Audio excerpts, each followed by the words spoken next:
भगत सिंह। ये एक ऐसा नाम है जो सिर्फ हथियारबंद क्रांति का ही नहीं, बल्कि एक गहरी सोच का भी प्रतीक है। एक ऐसे विचारक जिन्होंने अपनी शहादत को ही अपना सबसे बड़ा बयान बना दिया। तो चलिए इस नारे से ही शुरुआत करते हैं। ये वो आवाज थी जो उस वक्त सत्ता के गलियारों में गूंजी थी। एक ऐसी गूंज जिसने विरोध की एक नई परिभाषा लिखी और इतिहास का रुख मोड़ दिया। तारीख थी 8 अप्रैल 1929। दो नौजवान सेंट्रल असेंबली में बम फेंकते हैं और भागने की कोशिश तक नहीं करते। ये कोई आम हमला नहीं था, ये एक सोची समझी कार्रवाई थी जिसका मकसद पूरी दुनिया से एक सवाल पूछना था, आखिर क्यों? तो इस धमाके का मकसद क्या था? देखिए, इसका मकसद किसी की जान लेना था ही नहीं। इसे कहा गया बहरों को सुनाने के लिए किया गया धमाका। बम जानबूझकर खाली जगह पर फेंके गए थे ताकि सोई हुई ब्रिटिश हुकूमत तक आज़ादी की आवाज़ पहुंचाई जा सके। तो हुआ क्या था? बम ऐसी जगह फेंके गए जहां कोई नहीं था। हॉल धुएं से भर गया। उनका मकसद खून खराबा करना नहीं, बल्कि अपना विरोध जताना था। उन्होंने इंकलाब के नारे लगाते हुए पूरे हॉल में पर्चे फेंके और फिर सबसे अहम बात, उन्होंने खुद अपनी गिरफ्तारी दी, क्योंकि उनका असली प्लान तो मुकदमे को अपने विचारों का एक मंच बनाना था। लेकिन सवाल ये है कि एक नौजवान इस सोच तक पहुंचा कैसे? इस कार्रवाई को समझने के लिए उस इंसान को समझना बहुत जरूरी है। उनकी जो विचारधारा थी वो देश में हो रही घटनाओं और राजनीतिक निराशा की आग में तपकर बनी थी। कुछ घटनाएं थीं जिन्होंने उन पर गहरा असर डाला। 1919 में जब वो सिर्फ 12 साल के थे, उन्होंने जलियांवाला बाग नरसंहार का खौफनाक मंजर देखा।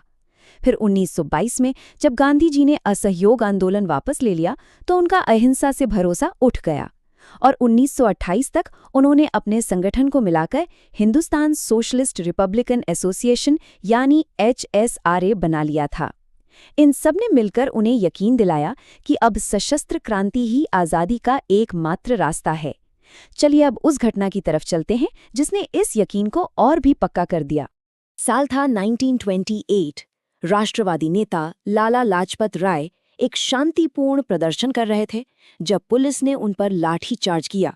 इन चोटों की वजह से उनकी मौत हो गई। क्रांतिकारियों के लिए इस बात का जवाब देना लाजमी था और जवाब दिया गया। 17 दिसंबर 1928 को British police officer JP Saunders की हत्या कर दी गई। हालांकि ये एक मिस्टेकन आइडेंटिटी का केस था, असल निशाना कोई और था, लेकिन इस एक कार्रवाई ने ये संदेश साफ साफ दे दिया था कि सरकार की हिंसा का जवाब अब क्रांतिकारी हिंसा से मिलेगा। अब देखिए, ये दोनों घटनाएं उनकी सोच को दिखाती हैं।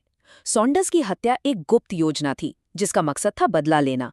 वहीं असेंबली बॉम्ब कांड एक सार्वजनिक प्रदर्शन था, एक सांकेतिक हमला। इससे पता चलता है कि वो सिर्फ गुस्से में काम नहीं कर रहे थे, बल्कि हर कार्रवाई के पीछे एक सोचा समझा संदेश होता था। बम कांड के लिए गिरफ्तारी के बाद अब जेल और अदालत ही उनके सबसे बड़े हथियार बन गए। ये लड़ाई अब हथियारों की नहीं, बल्कि विचारों की हो चुकी थी। उन्होंने अपनी कैद को ही विरोध का एक जबरदस्त जरिया बना लिया। राजनीतिक कैदियों के हक के लिए 64 दिनों की लंबी भूख हड़ताल की, जिसमें उनके एक साथी जतेंद्रनाथ दास शहीद भी हो गए। वो जेल से लगातार लेख और खत लिखते रहे और उन्हें बाहर भिजवाते रहे। उनकी आवाज जेल की दीवारों के अंदर से बाहर की दुनिया से कहीं ज्यादा बुलंद हो रही थी। और जेल में ही उन्होंने अपना एक सबसे मशहूर लेख लिखा, मैं नास्तिक क्यों हूं। इसमें उन्होंने धार्मिक मान्यताओं पर सवाल उठाए और तर्क और इंसानियत की बात की। ये लेख उनके क्रांतिकारी एक्शन के पीछे की गहरी वैचारिक सोच को दिखाता है। और ये उनके विश्वास का सार है। उनका मानना था कि किसी भी देश को बदलने की असली ताकत उसके नौजवानों में होती है। वो नौजवान जो सोचने, कुछ करने और बलिदान देने से डरते नहीं हैं। देश भर से उन्हें माफी देने की अपीलें की गईं, लेकिन ब्रिटिश साम्राज्य उन्हें एक मिसाल बनाना चाहता था। और फिर आया वो दिन, 23 मार्च 1931।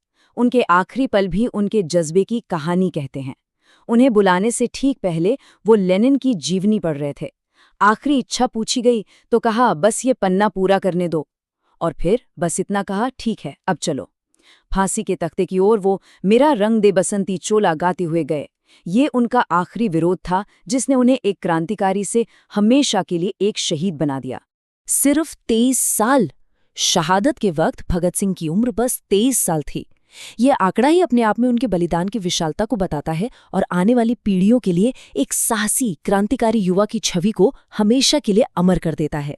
सोचिए, एक ऐसा साम्राज्य जिसके बारे में कहा जाता था कि उसका सूरज कभी नहीं डूबता, वो एक 23 साल के लड़के के विचारों से डर गया था।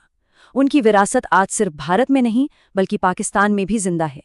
वो सरहदों से परे साहस की एक मिसाल बन गए। तो ये सोचने पर मजबूर करता है कि आखिर इसका क्या मतलब है जब एक 23 साल के लड़के के विचार करीब एक सदी बाद भी देशों को प्रेरित करते हैं, उन्हें चुनौती देते हैं। भगत सिंह की कहानी एक व्यक्ति के यकीन की ताकत को दिखाती है और हमारे सामने एक सवाल छोड़ जाती है कि बलिदान का मतलब क्या है और आज़ादी की असली कीमत क्या होती है।